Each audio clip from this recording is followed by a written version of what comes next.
라미서 TV 새벽 기도회입니다. 오늘은 요한계시록 13장 15절 말씀으로 신천지 총회장 신격화로 죽어가는 영혼들이란 제목이 되겠습니다. 계시록 13장 15절을 보시면 그가 권세를 받아 그 짐승의 우상에게 생기를 주어 그 짐승의 우상으로 말하게 하고 또 짐승의 우상에게 경배하지 아니하는 자는 맺히든지 다 죽이게 하더라. 그가 권세를 받아, 이 그가는 땅에서 올라온 양같은 짐승입니다. 누구에게 권세를 받느냐? 바다에서 올라온 일곱머리 열불 짐승으로부터 권세를 받아서 우상을 만들게 되죠. 그 만들어진 우상에게 생기를 주어서 그 우상으로 말하게 한다. 그러니까 이 거짓 선지자가 그 우상을 신격화하는 거죠. 대단한 것처럼 우상이 어떻게 말할 수 있습니까? 그런데 이 거짓 선지자가 그 우상을 신격화하면서 사람들에게 세뇌를 시키니까 사람들이 그 우상에게 가서 절하고 경배하고 그게 가서 복을 빌고 이런 일이 실제로 요한계시록이 기록될 당시에 있었죠. 그리고 또 짐승의 우상에게 경배하지 아니하는 자는 맺히든지 다 죽이게 하더라. 이 거짓 선지자가 요한계시록이 기록될 당시에는 신전을 섬기는 사제들, 에베소 지역 같은 데는 1000명 정도가 신전에서 일하는 사제들이 있었다라고 말하고 있습니다. 로마 황제의 권세를 받아가지고 백성들에게 우상 숭배하게끔 가르치는 거예요. 그러니까 만약에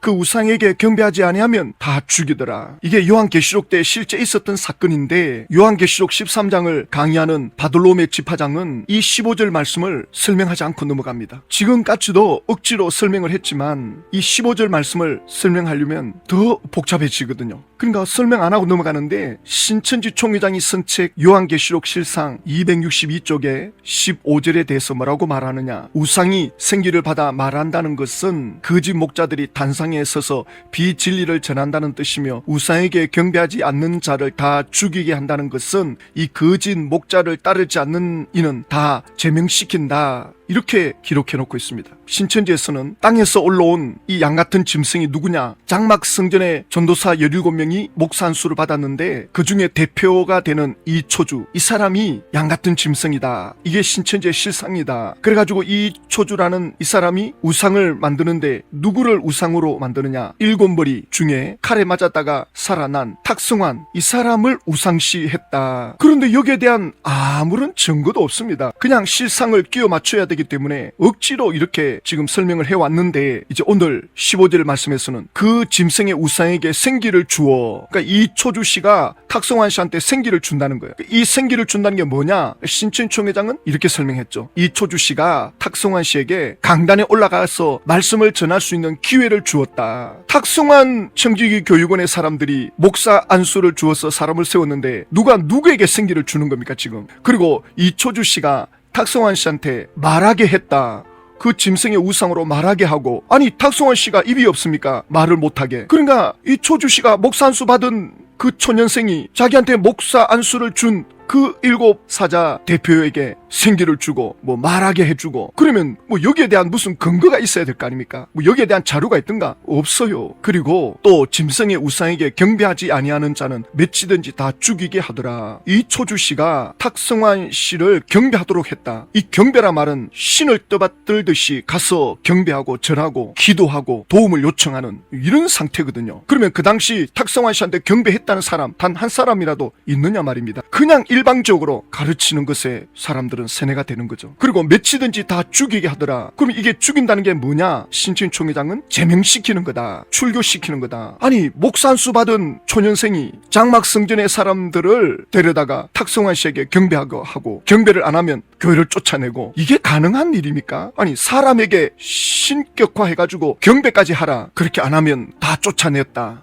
이건 정말 설득력이 없습니다. 제가 신천지 강사를 만나면 좀 물어봐야 되겠어요. 로마의 황제들은 신전의 사제들에게 권세를 주어가지고 황제의 우상을 만들게 하고, 그 신전의 사제들은 백성들에게 황제 숭배, 또 신전에 있는 로마의 12신을 숭배하고 이러한 것들이 2000년이 지난 지금에도 그 자료가 남아있고 그 유적이 그대로 남아있거든요. 그런데 신천지는 겨우 40년밖에 안 됐는데 아무런 증거도 없습니다. 흔적도 없고 증거 자료도 없습니다. 지금 여기 버가모 지역인데 이 버가모는 제우스, 아테네, 디오니소스, 아스클레오피어스 로마의 신들을 섬기는 신전을 지어놓고 섬기게 만들고 또 주전 29년 예수님이 탄생하기 이전부터 로마의 초대왕 그 가이사 황제를 위해서 신전을 건립하고 시민들은 그 신전에 가서 가이사는 신이요 아도나이 키리오스 주님이시다 이렇게 분양하면서 절을 하면서 복을 구하는 황제 숭배가 버가모 지역에 그 신전이 그대로 지금 남아있지 않습니까? 그러다가 이제 요한계시록이 기록될 당시에는 기독교인들을 핍박하는 게 점점 심해졌죠. 이 버가모 지역에 살았던 사람 중에 안디바가 있었어요. 요한계시록 2장 13절에 내 충성된 증인 안디바가 너희 가운데 곧 사탄이 사는 곳에서 죽임을 당할 때에도 나를 믿는 믿음을 저버리지 아니하였도다. 버가모 교회의 대표가 되는 안디바가 죽임을 당한 거죠. 이것이 요한계시록 13장 15절 말씀과 연결이 되잖아요. 누구든지 그 신전에 가서 경배하지 아니하면 다 죽이더라. 안디바는 그 믿음을 지키려고 순교를 각오한 거죠. 이게 바로 요한계시록 2장 3장에서 말하는 이기는 자입니다. 뭘 이기느냐? 이긴 사람이 어디 있느냐? 신천지에서 그렇게 말하는데 믿음으로 순교한 이것이 이기는 겁니다. 예수 그리스도의 이름을 저버리지 아니하고 순교까지 당하면서 믿음을 지키는 이것이 이기는 자입니다. 그 이기는 자에게 감추었던 만나를 주리라. 철장 권세를 주리라. 하늘의 성전의 기둥이 되게 주리라. 생명나무 과실을 주게 하리라. 계시록 2장 3장에 나오는 그 12가지 복이 순교당한 그들에게 주시는 영광의 상급인 것을 상징적으로 말씀하고 있는 건데 우리 총회장이 이겼다. 우리 총회장이 12가지 복을 가지고 있다. 말도 안 되는 소리를 하고 있습니다. 억지 주장을 하고 있는 거죠. 요한계시록 13장 15절을 2000년 전 요한계시록이 기록될 당시로 해석을 하면 억지 해석이 안 돼요. 말씀 그대로 그 시대에 이런 일이 있었으니까. 그런데 신천지에서는 실상이라고 하는데 이초주 씨가 탁송환 씨를 우상으로 만들고 생기를 주고 경배하게 하고 뭐 그런 근거가 어디 있습니까? 전부 억지 주장하고 있는 거죠. 우상 숭배가 뭡니까? 로마서 1장 23절에 스그지지 아니하는 하나님의 영광을 스그질 사람과 새와 짐승과 기어다니는 동물 모양의 우상으로 바꾸느니라. 하나님께 영광을 돌려야 되는데 스그질 새의 형상, 짐승의 형상, 사람의 형상을 만들어 놓고 그게 가서 경배를 하는 거예요. 당신은 우리의 신이다. 우리에게 복줄 신이다. 우리를 구원해 줄 자다. 이것이 우상 숭배거든요. 그런데 신천지 안에 계시는 분들을 만나보면 신천지 총회장을 구원자처럼 믿고 있다니까요. 그러니까 신천지 총회장이 계시록 말씀을 성취하지 못하면 성경도 가짜다. 하나님도 없다. 뭐 신천지 불 지르고 나오겠다. 이런 사람도 보셨잖아요. 앞으로 신천지 총회장이 사망했을 때 이 엄청난 파장이 일어나지 않겠습니까? 이 사단의 영들이 이 12지파장들을 일으켜가지고는 신천지 총회장을 대단한 존재로 만들어버리는 거예요. 이 시대에 약속의 목자고 주님이 함께하는 대언자고 그리고 12지파를 만들어서 육체 영생하게 하는 그 모든 걸 보고 온 자다. 하나님의 약속대로 이 땅에 평화의 답이 되어오신 평화의 사자 총회장의 영접 바치겠습니다. 그러니까 신천지 총회장도 문제가 있지만 여기에 미혹돼서 양의 짐승처럼 용처럼 말하는 지파장들 벌것 아닌 이 사람을 신격화해가지고는 이 시대 약속의 목자고 육체 영생을 이룰 자다. 약속의 목자를 만나야 구원이다. 천국이다. 영생이다. 디모데전서 4장 1절에 성령이 밝히 말씀하기를 후일에 어떤 사람들이 믿음에서 떠나 미혹하는 영과 귀신의 가르침을 따르리라. 미혹의 영의 역사가 아니고는 이렇게 할 수가 없어요. 귀신의 가르침이 아니고는 이렇게 사람을 우상시할 수가 없어요. 사람은 영적인 존재입니다. 그래서 그 귀신의 가르침을 받으면 양심이 화인을 맞아버리기 때문에 소시오패스, 사이코패스 특징이 뭐냐면 감각이 없어요. 남이 죽는 거 봐도 아무 감각이 없고 남이 고통스러워하는 거 봐도 감각이 없어집니다. 양심이 화인 맞아버리면 총회장이 죄를 짓는 게 보이는데도 합리화합니다. 변명합니다. 감각이 없어요. 제가 신천지 강사에게 공희숙 강사 내용을 언급을 해봤거든요. 그러니까 뭐라고 하느냐면 그 시대는 신천지가 시작될 때는 그분들끼리 친밀해가지고 가족처럼 그렇기 때문에 서로 끌어안고 그래 해도 괜찮은 때였다. 그래서 제가 그랬죠. 강사님도 딸이 있다고 했는데 나에게도 딸이 있는데 어깨 손 못 얹는다. 함부로 못 얹는다. 사진 찍을 때 손 겨우 잡을까 말까다. 육신의 자기네 가족도 그렇게 안 하는데 강사님 신천지 총회장 공희숙 강사가 찍은 거 보셨잖냐고. 아무 느낌이 없어요. 계속 합리화하는데 제가 할 말이 없죠. 그 박자 연습을 할 때 사용하는 악기 기구인데요. 이 기계들조차도 처음에는 제각각 움직이거든요. 그런데 이 파동에 의해 가지고 나중에 이게 같이 움직입니다. 그러니까 사람은 누구를 만나느냐 굉장히 중요합니다. 누구 신앙을 본받느냐 이건 너무 중요합니다. 내가 누구를 신앙을 모델로 하고 있다. 내 신앙의 모델은 누구다. 잘 정하셔야 돼요. 예수님이나 사도 바울 당연히 우리 신앙의 모델입니다. 그러나 우리 눈앞에 예수님이 보이지 않고 사도 바울이 보이지 않기 때문에 사람을 바라볼 때가 많거든요. 사람은 사람에게 굉장한 영향을 주고받습니다. 그러니까 누구와 어울리느냐, 누구와 함께하느냐, 누구를 바라보느냐, 누구를 바라보게 하느냐, 누구가 나의 선생이냐 굉장히 중요합니다. 이 기계조차도 처음에는 제각각으로 하다가 그 파동에 의해 가지고는 나중에는 완전히 하나가 돼버립니다. 생각이 없는 저 기계들조차도 파동에 의해서 하나가 돼버립니다. 사람은 말할 것도 없죠. 사람은 저 분위기 속에 들어가면 같이 마비돼 버립니다. 세뇌돼 버립니다. 하나가 돼 버립니다. 그래서 자기가 정신을 차리고 말하면 자기가 바보가 돼 버리는 거예요. 이 세뇌는 무섭습니다. 그래서 북한의 김씨 일가를 우상시하는데 어떻게 김일성, 김정은 이게 이어올 수 있습니까? 유치원 때부터 김일성, 김정은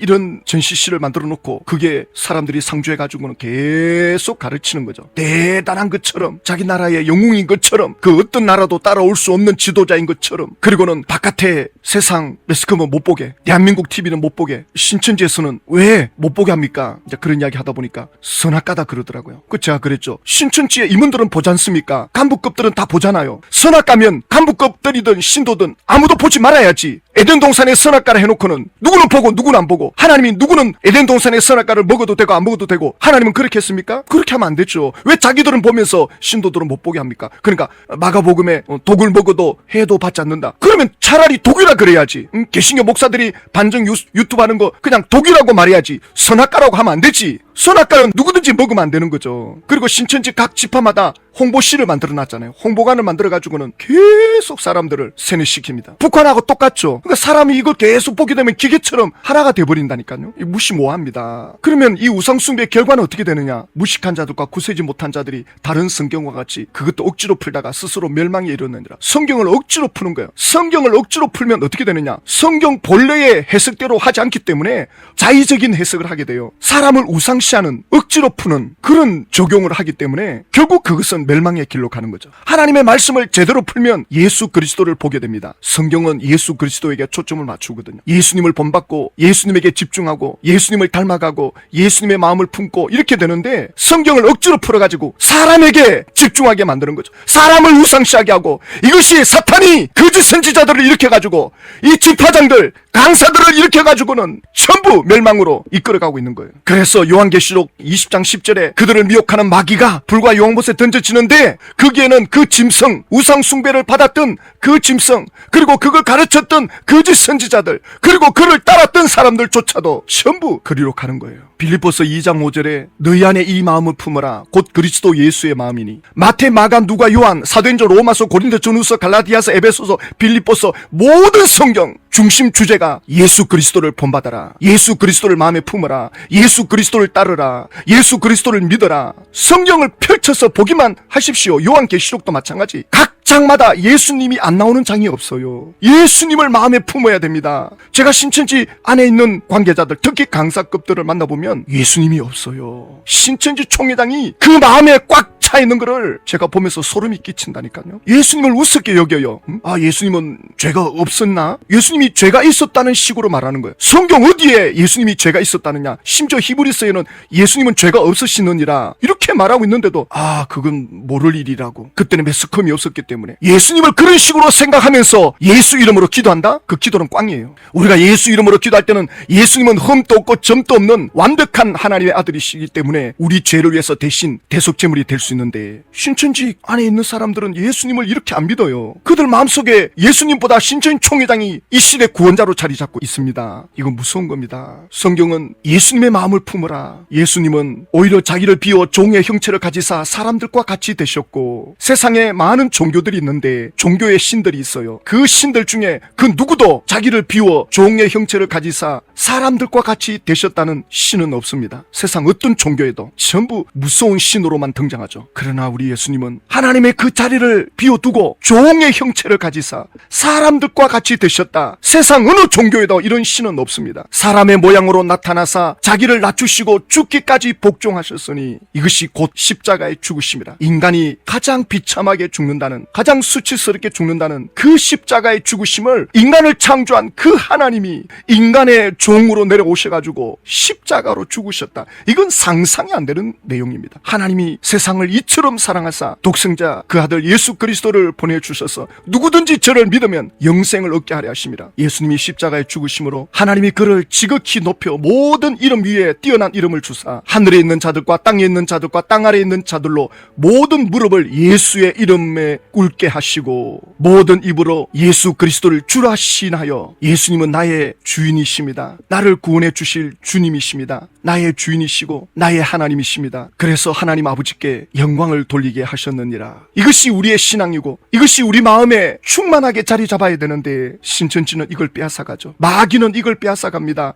그래서 빌립보서 2장 12절에 그러므로 나의 사랑하는 자들아, 너희가 나 있을 때뿐만 아니라 더욱 지금 나 없을 때에도 항상 복종하여 두렵고 떨림으로 너희 구원을 이루라. 신천지에서도 이 말씀을 사용하더라고요. 예수님에 대한 믿음을 지켜라는 뜻이지 신천지 총회장에게 12지파에 대한 믿음을 가져라는 뜻이 아닙니다.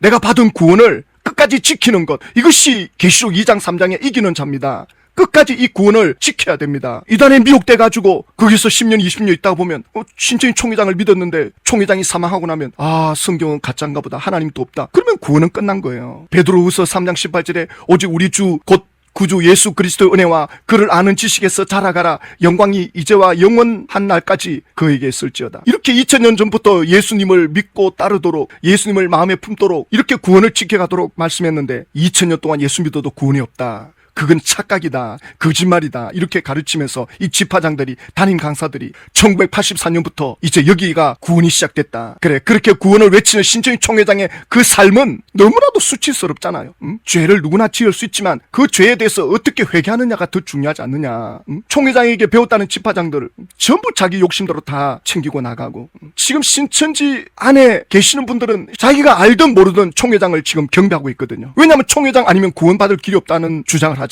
그러면 총회장이 구원자입니다. 지금은 총회장에게 오지 않으면 구원의 길이 없다, 천국 가는 길이 없다. 그러면 신천지 총회장이 구원의 주가 되는 겁니다. 그 총회장을 마음에 품고 그 총회장을 바라보고 살아가는 그 영혼들, 거기에서 무슨 하나님의 영광이 나타날 수 있으며, 거기에서 무슨 그리스도의 인격이 나타날 수 있으며, 성령의 9가지 열매가 나타날 수가 있겠습니까? 살아있는 동안에도 그 영혼들은 죽어가고 있고, 총회장이 사망했을 때 그들의 영혼은 완전히 깨우치는 거죠. 그래서 우리가 기도하는 건 하나님의 택한 자녀들이 이때만이라도 깨닫고 주님께로 돌아오도록 기도가 절실할 때죠. 하나님 아버지, 신천지 총회장의 그 신격화에, 그 우상화에 수많은 영혼들이 죽어가고 있습니다. 시들어가고 병들어가고 있습니다. 적어도 총회장이 사망했을 때 그들이 극단적으로 가지 아니하고 예수 그리스도께로 돌아올 수 있도록 하나님 은혜를 베풀어 주십시오. 예수님의 이름으로